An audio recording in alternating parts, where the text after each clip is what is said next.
Baik, selamat pagi, selamat siang, selamat malam.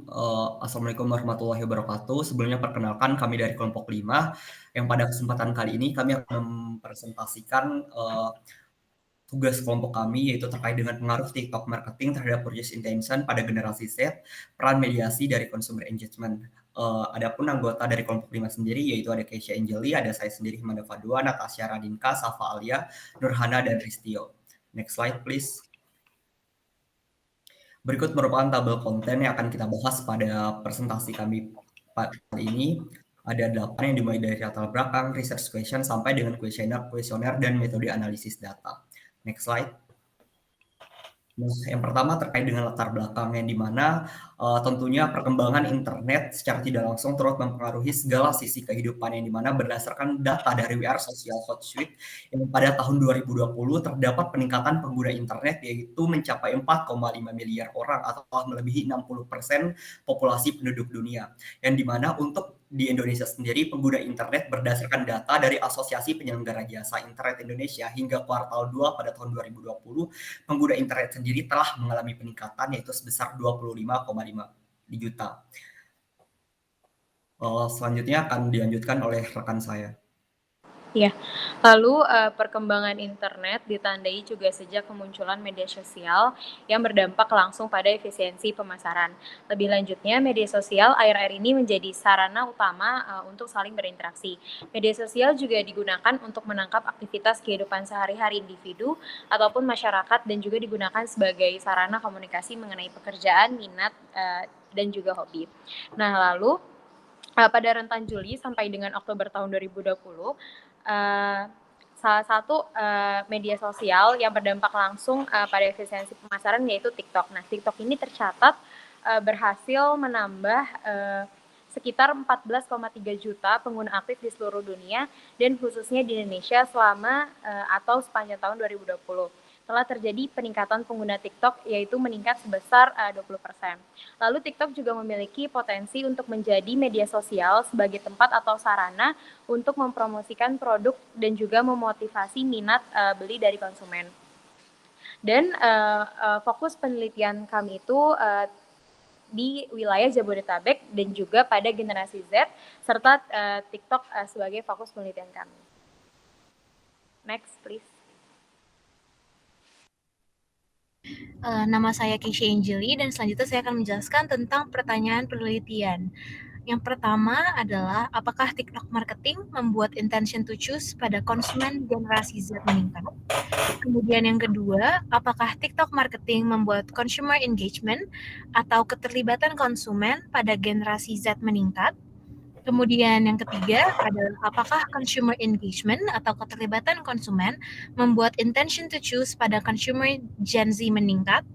Yang keempat adalah apakah pengaruh TikTok marketing terhadap purchase intention generasi Z dimediasi oleh consumer engagement?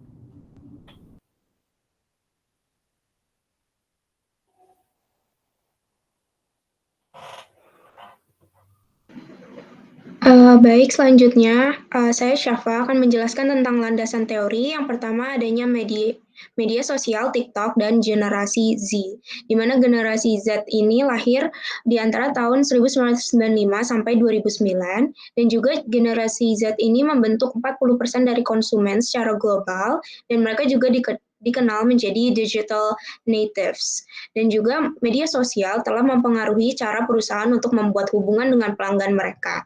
Dan juga pengguna media sosial ini adalah calon konsumen, dengan demikian melibatkan diri mereka sebagai kelompok dengan minat tertentu dan aspek kekhasan mereka. Selanjutnya, munculnya platform baru dengan mempercepat cara individu berkomunikasi dan berbagai pengalaman konsumsi, terlepas dari lokasinya, dan juga mengubah cara konsumen berinteraksi dengan suatu merek. Konsumen ini menginginkan pesan yang dipersonalisasi dan juga dengan mereka menemukan nilai seperti emosional dan fungsional yang saat berinteraksi dengan konten tersebut. TikTok adalah platform jejaring sosial untuk radio seluler dan juga memberi pengguna alat untuk menghasilkan konten yang menyenangkan seperti mengikuti tantangan atau berpartisipasi dalam meme dance atau juga membuat humor. Juga adanya fitur pengeditan di dalam TikTok ini seperti kontrol kecepatan, komposit pelacakan gambar, dan sebagainya. Kami juga melihat bahwa adanya pendapatan pada kuartal tahun 2020 di TikTok melampaui 300% dan juga aplikasi ini diperkirakan akan mencapai 500 juta dolar AS pada tahun 2020. Dan juga pengguna TikTok ini adalah 42% antara tahun berusia 18 sampai 20 tahun dan juga memaksa merek untuk menarik perhatian konsumen dengan beberapa detik pertama dengan menampilkan produk mereka melalui konten buatan pengguna. Dan juga TikTok dapat membantu menghadirkan keaslian dalam berkomunikasi merek mereka. Selanjutnya, untuk pemasaran media sosial, social network atau media sosial adalah layanan online di mana tempat orang-orang untuk menciptakan dan memelihara hubungan antar pribadi. Media sosial ini adalah seperti Facebook, MySpace, YouTube, Twitter, Pinterest, Wikipedia, LinkedIn, Amazon, Reddit, dan eBay. Dan juga salah satunya ini adalah TikTok yang menjadi kategori yang selain game yang paling banyak diunduh di seluruh dunia pada Juli 2020. Dalam social marketing adalah proses yang menerapkan prinsip dan teknik pemasaran untuk menciptakan, mengkomunikasikan, dan menyampaikan nilai guna, mempengaruhi perilaku khalayak sasaran yang bermanfaat bagi masyarakat. Kita juga melihat adanya peningkatan lalu lintas online di media sosial membawa banyak peluang penambangan data seperti profil pengguna, penargetan, rekomendasi, dan analisis opini publik yang berguna untuk marketing. Dan juga di sini adanya tujuan dari promosi adalah untuk menjangkau konsumen yang ditargetkan. Dalam intention to choose, minat itu adalah perhatian atau keinginan atau kesukaan terhadap sesuatu. Ketika konsumen telah berubah dari niat beli lalu melanjutkan ke suatu produk, proses pengambilan keputusan terjadi di mana di dalam niat belinya tersebut, konsumen harus mengutamakan kesiapan yang pasti. Dan apabila niat beli konsumen tinggi, maka kesiapan pembelian juga akan semakin tinggi. Dan di sini ada beberapa faktor yang mempengaruhi niat beli konsumen seperti kualitas produk, merek, dan iklan. Dan juga menemukan bahwa keputusan pelanggan untuk membeli suatu produk itu sangat bergantung pada nilai produk dan rekomendasi yang dibagikan oleh konsumen lain seperti di media sosial. Akibatnya konsumen menjadi terlibat, lebih informatif, dan peduli untuk mendapatkan informasi tentang produk. Selanjutnya dalam consumer engagement adalah sesuatu yang dibentuk oleh konsumen dengan merek tertentu. Dan keterlibatan konsumen ini dikonseptualisasikan sebagai multidimensi yang menggabungkan komponen psikologis dan perilaku.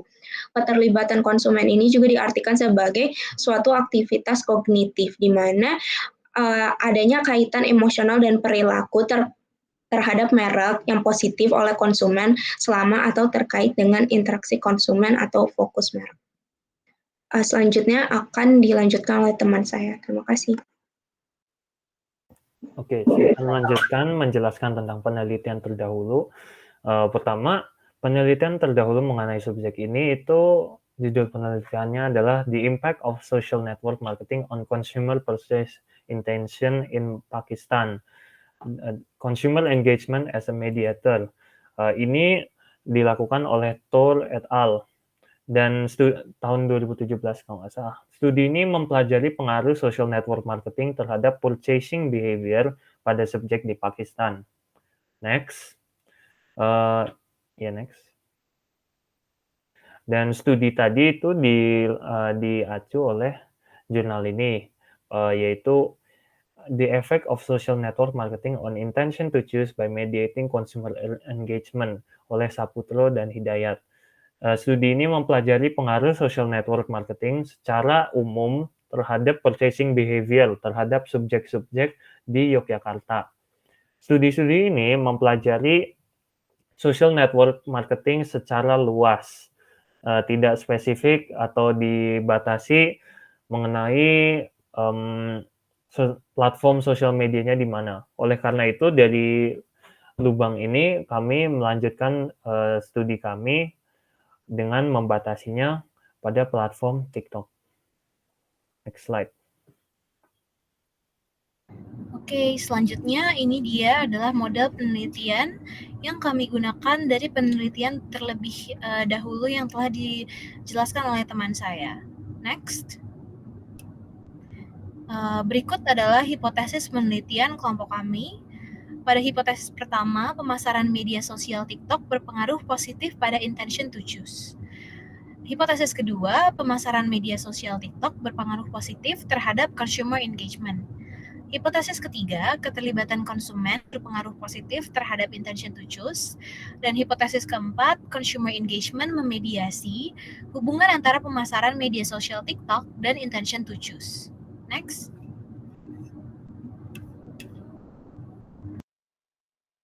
Ya, saya Natasha, selanjutnya akan menjelaskan mengenai desain penelitian. Jadi untuk penelitian ini kita merupakan penelitian deskriptif dan pengambilan datanya akan dilakukan menggunakan single cross-sectional, yaitu pengambilan data yang dilakukan sebanyak 1 kali per sampel responden. Nah, penelitian ini akan dilakukan dalam 3 tahapan, yaitu wording, pre-task, dan juga main task. Untuk wording sendiri itu dilakukan dengan memberikan kuesioner kepada 10 orang responden untuk melihat pemahaman responden dalam membaca kuesioner, dan juga memastikan bahwa pemilihan kata yang digunakan dalam kuesioner itu dapat dimengerti jelas oleh para calon responden. Kemudian tahapan berikutnya adalah pre-task kepada 30 orang responden dengan mengisi kuesioner untuk mengetahui kuesioner itu valid dan reliable. Kemudian akan dilakukan main task dengan minimal 150 orang responden untuk kemudian data akan diolah menggunakan SPSS. Next. Kemudian untuk metode pengambilan sampel, jadi penelitian ini akan dilakukan dengan menggunakan teknik pengambilan sampel non-probability dan memiliki beberapa kriteria responden. Yang pertama, responden itu merupakan seorang laki-laki atau perempuan yang berusia dalam rentang 18-25 tahun atau biasa disebut dengan generasi Z. Kedua, cakupan wilayah respondennya itu terbatas hanya dalam wilayah Jabodetabek, sehingga penelitian ini bisa lebih spesifik dan dengan tidak menggunakan cakupan wilayah yang terlalu luas. Kemudian responden juga harus aktif mengakses TikTok dengan minimal waktu 1 sampai 2 jam per hari, dan responden pernah melihat iklan di TikTok melalui brand ads dalam For You page responden dalam waktu 1 minggu terakhir. Next. Selanjutnya akan kembali dijelaskan oleh teman saya. Lalu untuk bagian kuesioner itu terdiri dari screening question dan juga profile responden, di mana screening question ini terdiri dari responden yang memang pertama berdomisili di Jabodetabek, lalu yang kedua berusia 18 sampai 25 tahun, lalu yang ketiga pernah mengakses atau aktif menggunakan aplikasi TikTok, dan yang terakhir pernah melihat iklan di TikTok melalui brand ads dalam For You page responden. Lalu untuk profil responden di sini terdiri dari yang pertama itu ada nama, lalu kedua itu ada jenis kelamin, ketiga itu ada tingkat pendidikan, yang keempat ada pekerjaan, yang kelima ada pendapatan, lalu yang keenam itu ada tindakan yang dilakukan responden dalam menggunakan TikTok, serta yang terakhir bagaimana pengalaman menggunakan TikTok milik brand dalam membuat keputusan pembelian. Next. Oke, untuk kuesioner kami, operasionalisasi variabelnya, variabel laten kami ini ada 3, yaitu social network marketing, lalu consumer engagement, dan intention to choose. Untuk 3 variabel laten ini, itu kami mengacu kepada model penelitian Saputro dan Hidayat 2020 tadi. Lalu untuk variabel teramati ini itu kami mengacu dari berbagai sumber, tapi kami utamanya mengacu kepada penelitian oleh Tour et al. Tahun 2017. Lebih detailnya, untuk social network marketing, variabel teramatinya yang akan kami gunakan untuk pertanyaan kuesioner adalah pertama, saya suka menggunakan TikTok untuk meningkatkan pengetahuan saya mengenai produk, jasa, dan brand. Terus saya merasa puas dengan TikTok marketing oleh brand yang saya ikuti. Terus TikTok marketing yang dilakukan brand ini menarik, terus juga membuka TikTok milik brand itu menyenangkan, konten TikTok brand itu menarik, dan seterusnya untuk social network marketing. Next. Lalu untuk variabel laten consumer engagement itu akan diukur dengan menggunakan variabel teramati seperti saya sering mengunjungi profil TikTok milik brand yang saya ikuti, terus juga sering menonton post TikTok milik brandnya, sering like, sering komen, sering terus mengikuti profilnya, dan terakhir apakah merasa lebih percaya kepada brand-brand yang diikuti. Next. Lalu terakhir untuk variabel latent intention to choose itu diukur dari variabel-variabel seperti menggunakan TikTok milik brand tadi untuk membuat keputusan sebelum membeli produk, terus juga meningkatkan minat untuk membeli produk, terus seberapa likely, seberapa niat atau ingin untuk membeli produk yang direkomendasi oleh teman atau oleh brand TikTok tadi. Pertanyaan-pertanyaan kuesioner ini akan disampaikan dalam bentuk Likert scale, skala 1 sampai 5, dengan skala 1 berarti sangat tidak setuju dan skala 5 berarti sangat setuju. Next.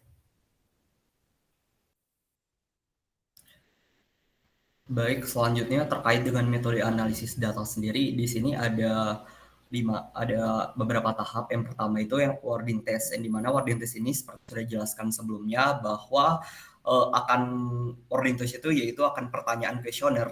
Kita akan menanyakan terhadap 10 orang yang dimana bertujuan untuk mengukur atau mengetahui sejauh mana para responden mengerti atau memahami pertanyaan yang diajukan oleh peneliti baik dari segi pemilihan kata dan sebagainya. Kemudian selanjutnya ada pretest, yang dimana pretest ini sendiri terhadap 30 orang guna untuk mengetahui kelayakan kuesioner sebelum akhirnya disebarkan pada tahap selanjutnya. Kemudian ada uji validitas dan reliabilitas, yang dimana tentunya ini sebuah indikator itu dinyatakan valid jika memenuhi nilai KMO-nya itu sebesar lebih dari 0,5, sedangkan variabel itu dinyatakan reliable, disarankan jika memiliki nilai Coinbase alpha-nya itu sebesar lebih dari 0,6. Sedangkan kemudian ada analisis deskriptif, yang dimana analisis deskriptif itu yaitu mencakup analisis mengenai data penelitian yang berisi terkait dengan deskripsi variabel dan indikator penelitian, yaitu mengenai analisis deskripsi data responden yang meliputi seperti jenis kelamin, umur, atau usia, serta seberapa intens mereka dalam melihat iklan personalisasi di TikTok. Kemudian selanjutnya ada mind test, yang dimana mind test sendiri akan dilakukan terhadap 150 orang dengan menggunakan Statistical Package for the Social Sciences atau SPSS yang akan kita gunakan. Next slide please. Baik, demikian presentasi dari kelompok kami. Terima kasih.